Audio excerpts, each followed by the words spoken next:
250220193800. ഇത് ഒരു രഹസ്യ കോഡോ അങ്ങനെ ഒന്നുമല്ല. നാസ ഈ ഫോട്ടോ എടുക്കാൻ ഉപയോഗിച്ച ഉപകരണങ്ങളുടെ വിലയാണ്. 2.5 ലക്ഷം കോടി രൂപയുടെ പിക്ചേഴ്സ് ആണ് നിങ്ങളിപ്പോൾ ഈ കാണുന്നത്. എന്നാൽ വെറും 2.5 ലക്ഷം രൂപ മാത്രം വരുന്ന ഒരു ടെലിസ്കോപ്പ് ഉപയോഗിച്ച് ഒരു അമച്വർ ആസ്ട്രോണമർ എടുത്ത ഒരു ഫോട്ടോ ആണ് നിങ്ങളിപ്പോൾ ഈ കാണുന്നത്.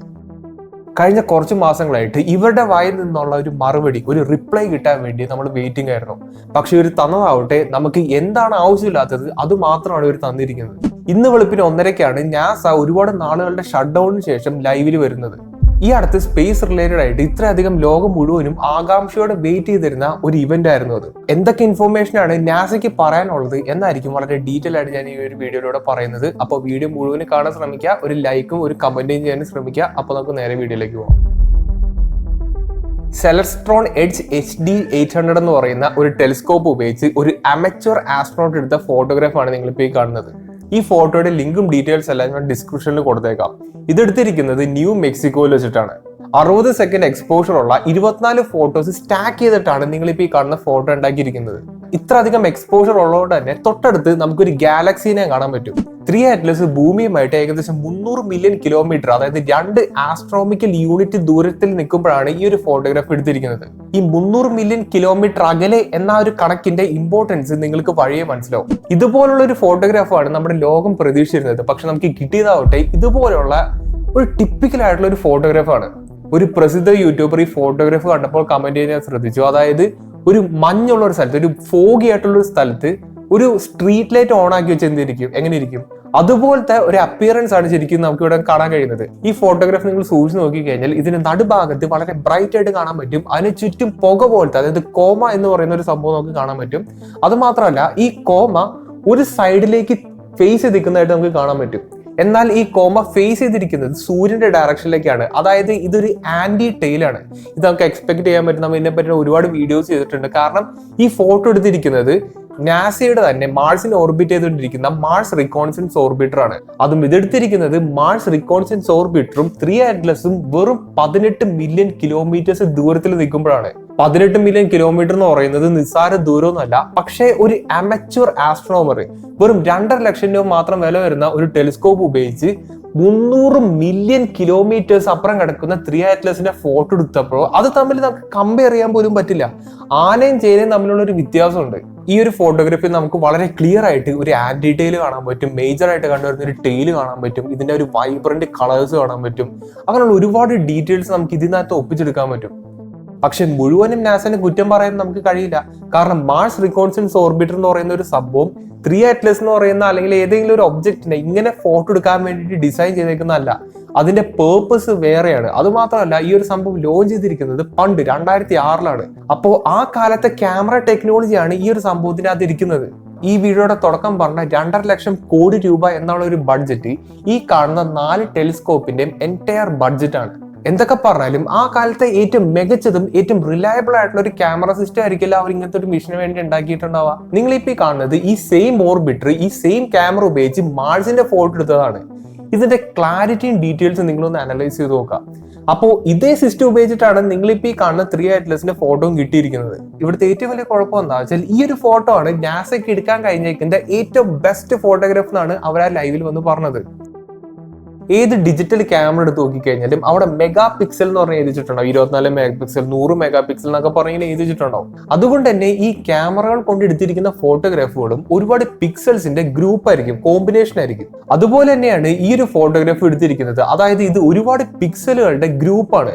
അങ്ങനെ നോക്കുകയാണെങ്കിൽ ഈ ഫോട്ടോഗ്രാഫിന്റെ ഒരു പിക്സലിന്റെ നീളം എന്ന് പറയുന്നത് 3 അറ്റ്ലസിന്റെ 20 കിലോമീറ്ററിനോളം തുല്യമായിരിക്കും.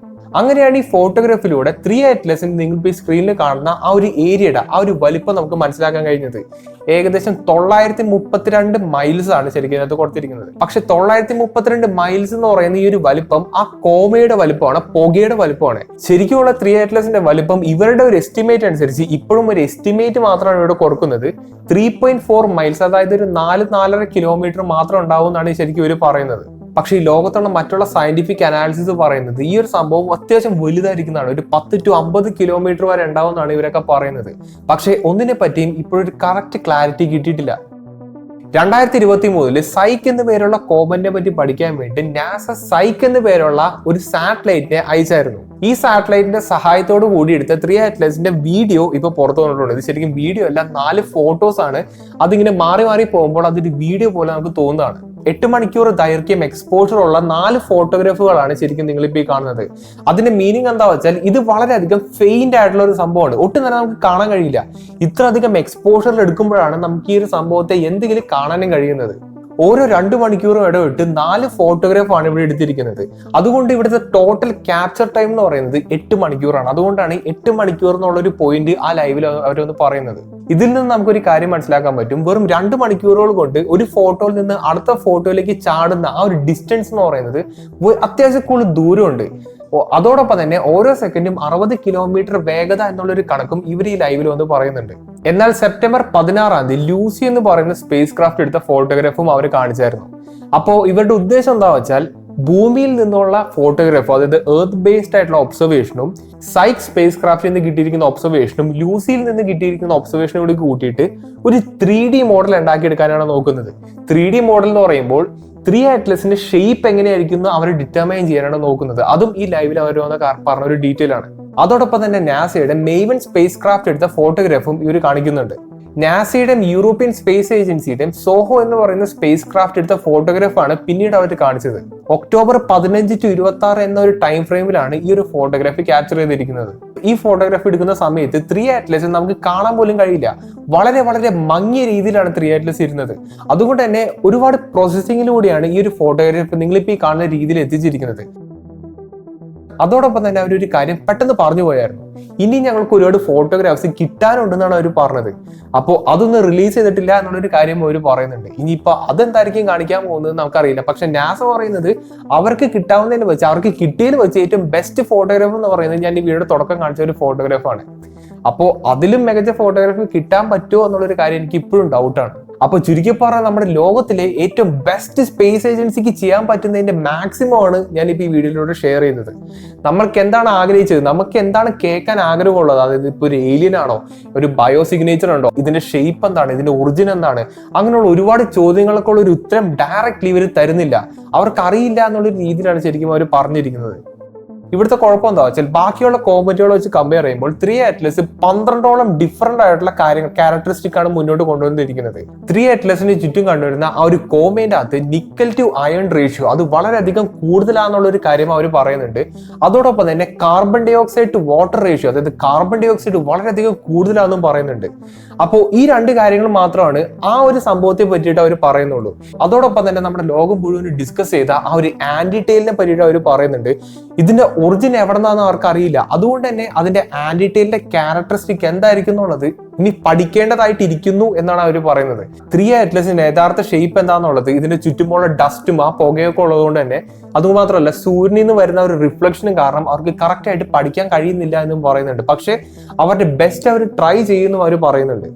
അതോടൊപ്പം തന്നെ ഒരു ലൈവ് Q&A സെഷൻ കൂടി ഉണ്ടായിരുന്നു. അപ്പോൾ അതിൽ ഒരാൾ വളരെ രസകരമായിട്ടുള്ള ഒരു ചോദ്യം ചോദിച്ചായിരുന്നു, ഇതിപ്പോ ഒരു ഏലിയൻ ആണോ എന്ന് ഡയറക്റ്റ്ലി അവർ ചോദിച്ചായിരുന്നു. അപ്പോൾ അതിനുള്ളൊരു മറുപടി ഏലിയൻ എന്നുള്ളൊരു വാക്കോ എക്സ്ട്രാ ടെറസ്ട്രിയൽ എന്നുള്ളൊരു വാക്കോ അവരുടെ വായിന്ന് വന്നിട്ടില്ല. അത് ഞാൻ ശ്രദ്ധിച്ചൊരു കാര്യമാണ്. അവരാകെ പറയുന്നത് ഇതിൽ നിന്ന് അവർക്കൊരു ടെക്നോ സിഗ്നേച്ചർ കിട്ടിയിട്ടില്ല എന്ന് മാത്രമാണ് പറയുന്നത്.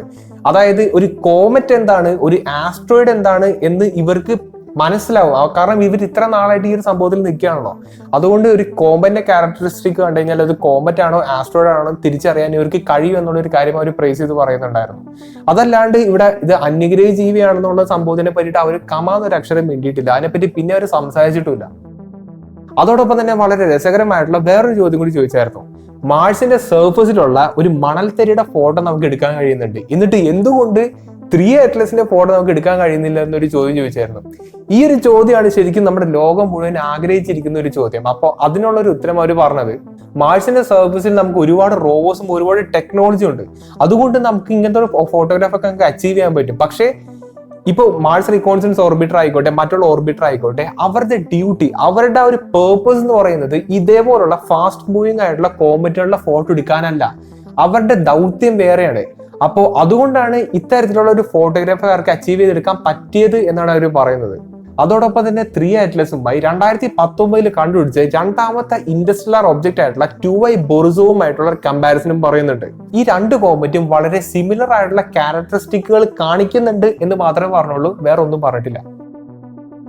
അതോടൊപ്പം തന്നെ ഒരു വളരെയധികം സമയം എടുത്ത് പറഞ്ഞ ഒരു കാര്യമുണ്ട്. ഈ ഒരു സംഭവം നമ്മുടെ സോളാർ സിസ്റ്റം ഉണ്ടാവുന്നതിന് മുമ്പ് ഉള്ള ഒരു സംഭവം എന്നുള്ള ഒരു കാര്യം അവരിങ്ങനെ സ്പെക്കുലേറ്റ് ചെയ്യുന്നുണ്ട്. നമ്മുടെ സോളാർ സിസ്റ്റം ഉണ്ടാവുന്നതിന് മുമ്പ് ഉണ്ടായ ഒരു ഒബ്ജക്റ്റ് ആണ് 3 Atlas എങ്കിൽ 3 Atlasന്റെ കെമിക്കൽ കോമ്പോസിഷൻ ആയിക്കോട്ടെ, അത് ഉണ്ടായിരിക്കുന്ന ഒരു രീതി എൻറ്റയർലി ഡിഫറെന്റ് ആയിരിക്കാം എന്നുള്ള ഒരു കൺക്ലൂഷൻ ഇവർ കൊണ്ടുവരുന്നുണ്ട്. കൺക്ലൂഷൻ അല്ല, ഒരു സ്പെക്കുലേഷൻ ഇവർ കൊണ്ടുവരുന്നുണ്ട്. അതുകൊണ്ടായിരിക്കും 3 Atlas നമ്മൾ ഇതുവരെ കാണാത്ത രീതിയിലുള്ള കാഴ്ചകളൊക്കെ കാണിച്ചുകൊണ്ടിരിക്കുന്നത് എന്നും പറയുന്നുണ്ട്. അതോടൊപ്പം തന്നെ ഞാൻ മിക്ക വീഡിയോസിലൂടെ പറയാറുള്ള ഒരു കാര്യം അവർ വളരെയധികം എടുത്തു പറഞ്ഞായിരുന്നു. നമുക്ക് നമ്മുടെ യൂണിവേഴ്സിനെ പറ്റി കംപ്ലീറ്റ് ആയിട്ട് അറിയില്ല, അല്ലെങ്കിൽ അധികം ഒന്നും അറിയില്ല എന്നുള്ളൊരു കാര്യം അവരാ ഒരു ലൈവിൽ വന്ന് പറഞ്ഞിട്ടുണ്ടായിരുന്നു. ഇനിയും ഒരുപാട് പഠിക്കാനും റിസർച്ച് ചെയ്യാനും ഉണ്ടെന്നുള്ളൊരു കാര്യമാണ് അവർ പറഞ്ഞിരിക്കുന്നത്. അതോടൊപ്പം തന്നെ ഒരാള് നോൺ ഗ്രാവിറ്റേഷണൽ ആക്സിലറേഷൻ, അതായത് NG എന്ന് പറയുന്ന സമയം കഴിഞ്ഞ വീഡിയോസിലൊക്കെ ഡിസ്കസ് ചെയ്ത NGനെ പറ്റി ചോദിച്ചായിരുന്നു. അപ്പോൾ അതിനുള്ള ഉത്തരം അവർ പറയുന്നത് ചെറിയ രീതിയിലുള്ള NG അവർ കാണിക്കുന്നുണ്ട്. നമ്മൾ എക്സ്പെക്ട് ചെയ്യുന്ന രീതിയിലുള്ള നോൺ ഗ്രാവിറ്റേഷണൽ ആക്സിലറേഷൻ ഈ ഒരു സംഭവം കാണിക്കുന്നുണ്ട് എന്നുള്ളൊരു കാര്യം പറയുന്നുണ്ട്. അതോടൊപ്പം തന്നെ എന്താണ് NG എന്നുള്ളൊരു കാര്യം അവർ ഒരുപാട് നേരം എടുത്ത് വിസ്തരിക്കുന്നുണ്ട്. പിന്നെ കഴിഞ്ഞ ദിവസങ്ങളായിട്ട് നമ്മുടെ ഇന്റർനെറ്റും വാർത്തകളും മുഴുവൻ നിറഞ്ഞിരുന്ന ഒരു സംഭവമാണ് 3 Atlas പൊട്ടിത്തെറിച്ചു എന്ന് പറഞ്ഞുകൊണ്ട്. അപ്പോൾ അതിനെ പറ്റിയിട്ടും ഒരാൾ ചോദിക്കുന്നുണ്ടായി. ഇതിനു മുമ്പ് ഞാനൊരു വീഡിയോയിൽ അനൈസോട്രോപിക് സബ്ലിമേഷൻ എന്ന് പറയുന്ന ഒരു ക്യാരക്ടറിനെ പറ്റി ഒരു സംഭവത്തെ പറ്റി ഞാൻ പറഞ്ഞായിരുന്നു. 3 Atlas ഒരു ക്രിക്കറ്റ് ബോൾ പോലത്തെ സംഭവം എന്ന് വിചാരിക്കുക. അതിന്റെ പല സ്ഥലത്തു നിന്നും പല രീതിയിലുള്ള പുകകളും ഗ്യാസുകളൊക്കെ ഇങ്ങനെ തെറിച്ചിങ്ങനെ പോകുന്നതായിട്ട് ഇങ്ങനെ വിചാരിക്കുക. അപ്പോൾ ഈ ഒരു സംഭവത്തെ നമ്മളൊരു ടെലിസ്കോപ്പ് ഉപയോഗിച്ച് ഒബ്സർവ് ചെയ്യുകയാണെങ്കിൽ അത് പൊട്ടിത്തെറിച്ചൊരു അപ്പിയറൻസ് ആയിരിക്കില്ല വരുന്നത്. ആ ഒരു അപ്പിയറൻസ് ഉള്ളത് കൊണ്ടാണ് ഈ സംഭവം പൊട്ടിത്തെറിച്ചു എന്നുള്ളൊരു കൺക്ലൂഷനൊക്കെ ഇന്റർനെറ്റിൽ ഇങ്ങനെ പറയുന്നത്. അപ്പോൾ ആ ഒരു സംഭവം ഇവർ വളരെയധികം എടുത്തു പറയുന്നുണ്ട്. എന്തുകൊണ്ടാണ് 3 Atlasന്റെ സർഫസിലൂടെ പല സ്ഥലത്തും പല രീതിയിലുള്ള ഔട്ട് ഗ്യാസിങ് വരുന്നത് എന്നുള്ളൊരു ചോദ്യത്തിന് അവർ പറയുന്നത് നമുക്ക് ഇതിനെ പറ്റി അറിയില്ല, ഇത് എവിടെ നിന്നാണ് വന്നതെന്ന് അറിയില്ല, ഇതിന്റെ ഒറിജിൻ എന്താണെന്ന് നമുക്ക് കറക്റ്റ് ട്രേസ് ചെയ്യാൻ പോലും പറ്റിയിട്ടില്ല. പിന്നെ ഒരാൾ ചോദിക്കുന്നുണ്ടായി 3 Atlas നമ്മുടെ സോളാർ സിസ്റ്റത്തിലുള്ള ഏതെങ്കിലും ഒരു പ്ലാനറ്റോ സെലസ്റ്റിയൽ ഒബ്ജക്റ്റ് ആയിട്ട് ഇടിക്കുമോ എന്നുള്ളത്. പക്ഷെ അതിനുള്ള ഒരു ഉത്തരം നോ എന്നവർ പറയുന്നുണ്ടായി. പിന്നെ അവർ ഒരുപാട് കഥ ഇങ്ങനെ പറഞ്ഞു, അതായത് സ്പേസ് വലിയതാണ്, അതാണ് ഇതാണെന്നൊക്കെ ഒരുപാട് കഥകൾ ഇങ്ങനെ പറഞ്ഞ് ആ 1 മണിക്കൂർ ലൈവിന്റെ പകുതി മുക്കാലും കഥകളാണ്. മുക്കാലും പോട്ടെ, ഒരു 2 മിനിറ്റ് തികച്ച് നമുക്ക് ആവശ്യമുള്ള കാര്യങ്ങൾ അവർ പറയുന്നുണ്ട്. ബാക്കിയെല്ലാം ഫുൾ ഇങ്ങനെ ഒരു ഫില്ലിങ് ചെയ്തേക്കണ പോലെ എനിക്ക് തോന്നിയത്. അതിൽ തന്നെ ഒരുപാട് കാര്യങ്ങൾ പറഞ്ഞതാവട്ടെ ഈ 4 പേരിൽ ഒരാൾ മാത്രമാണ്. അപ്പോൾ അതൊക്കെയാണ് ഇപ്പോൾ ഇവിടെ സംഭവിച്ചിരിക്കുന്നത്. നമുക്ക് എന്താണ് വേണ്ടത്? ഈ ലോകം ഇത്രയും നാളായിട്ടും ഒരുമാതിരി സ്പെക്കുലേഷൻസ്, റൂമർ അതൊക്കെ അവർ പറയുന്നുണ്ട്. എന്നാൽ പോലും അവർ കറക്റ്റായിട്ട് എന്താണ് നമുക്ക് ആവശ്യം എന്നുള്ളത് അവർ അറിഞ്ഞിട്ടില്ല എന്നുള്ള രീതിയിലാണ് അവർ പറയുന്നത്. ഇപ്പൊ എന്റെ മാത്രം കൺക്ലൂഷൻ അല്ല, ഈ ലൈവ് കേട്ടിട്ടുള്ള എല്ലാവരും ഒരു തരത്തിൽ ചിരിക്കുന്ന പോലെയൊക്കെയാണ് എനിക്ക് തോന്നിയത്. സത്യം പറഞ്ഞ ഇതോടുകൂടി 3 Atlas എന്ന് പറയുന്ന ആ ഒരു കൺഫ്യൂഷൻ തീരുമെന്നാണ് ഞാൻ പ്രതീക്ഷിച്ചത്. അത് പ്രതീക്ഷിച്ചിട്ടാണ് ഈ പാതിരാത്രിക്ക് ഞാൻ ലൈവൊക്കെ പോയി കണ്ടത്. പക്ഷെ പ്രശ്നങ്ങളെല്ലാം അങ്ങനെ തന്നെ നിൽക്കുന്നു എന്നുള്ളൊരു കാര്യമാണ് എനിക്ക് കമ്മ്യൂണിറ്റിയിൽ നിന്ന് മനസ്സിലാക്കാൻ കഴിഞ്ഞത്. ഇവിടെ അവർ തരുന്ന ആകെയുള്ള കൺക്ലൂഷൻ എന്ന് പറയുന്നത് ഇത് കോമറ്റ് ആണെന്ന് അവർ തുടക്കം എടുത്ത് പറയുന്നുണ്ട്. അതായത് ടെക്നോ സിഗ്നേച്ചേഴ്സ് നമുക്ക് ഇതുവരെ റിസീവ് ചെയ്തിട്ടില്ല, അതുകൊണ്ട് ഇതൊരു കോമറ്റ് ആണ്. ബാക്കിയുള്ള ക്യാരക്ടറിസ്റ്റിക് എല്ലാം ഒരു കോമറ്റ് പോലെയാണ് കാണിക്കുന്നത്, അതുകൊണ്ട് തന്നെ ഇതൊരു കോമറ്റ് ആണ് എന്നാണ് അവർ പറയുന്നത്. അതല്ലാണ്ട് വേറെ സ്പെഷ്യൽ ആയിട്ട് നമ്മൾ ചോദിക്കുന്ന ചോദ്യങ്ങളോടുള്ള കറക്റ്റ് ഉത്തരം തരുന്നില്ല. 1 മണിക്കൂറോളം വന്ന ലൈവാണ്, അവർ ക്ലിയർ ആയിട്ട് എല്ലാ ചോദ്യങ്ങൾക്ക് ഉത്തരം തരായിരുന്നു. പക്ഷെ നമുക്ക് ആവശ്യമുള്ള സംഭവം അവർ തന്നിട്ടില്ല. എന്തൊക്കെ തന്നെയായാലും ഇനിയും ഒരുപാട് ഫോട്ടോഗ്രാഫുകൾ റിലീസ് ചെയ്യാനുണ്ടെന്ന് അവർ തന്നെ പറയുന്നുണ്ട്. അതോടൊപ്പം തന്നെ ഒരുപാട് അമച്വർ ഫോട്ടോഗ്രാഫേഴ്സും ഇതുപോലുള്ള ഒരുപാട് അമേസിംഗ് ആയിട്ടുള്ള സംഭവങ്ങളൊക്കെ എടുത്തു വെച്ചിരിക്കുന്നുണ്ട്. അപ്പോൾ ഒരുപാട് ഡീറ്റെയിൽസ് ആയിട്ടും ഒരുപാട് അപ്ഡേറ്റ്സ് ആയിട്ടും നമുക്ക് ഫ്യൂച്ചർ വീഡിയോസിൽ കാണാം. അപ്പോൾ നിങ്ങൾക്ക് ഇതായി കണ്ടെന്നാണ് തോന്നുന്നത്, അത് മാക്സിമം ഒന്ന് കമന്റ് ചെയ്ത് അറിയാൻ ശ്രമിക്കുക. ഈ ഒരു നിമിഷത്തിന് വേണ്ടിയിട്ടാണ് ഞങ്ങളെപ്പോലുള്ള ആൾക്കാർ വെയിറ്റ് ചെയ്തിരുന്നത്. പക്ഷേ കംപ്ലീറ്റ്ലി ഡിസപ്പോയിന്റഡ് ആയിട്ടുള്ള ഒരു കമ്മ്യൂണിറ്റിയാണ് നമുക്കിപ്പോൾ കാണാൻ കഴിയുന്നത്. അപ്പോൾ മാക്സിമം ഒന്ന് കമന്റ് ചെയ്ത് അറിയിക്കാൻ ശ്രമിക്കുക. നല്ലൊരു ടോപ്പിക്കായിട്ട് ഞാൻ അടുത്ത വീഡിയോ കാണാം.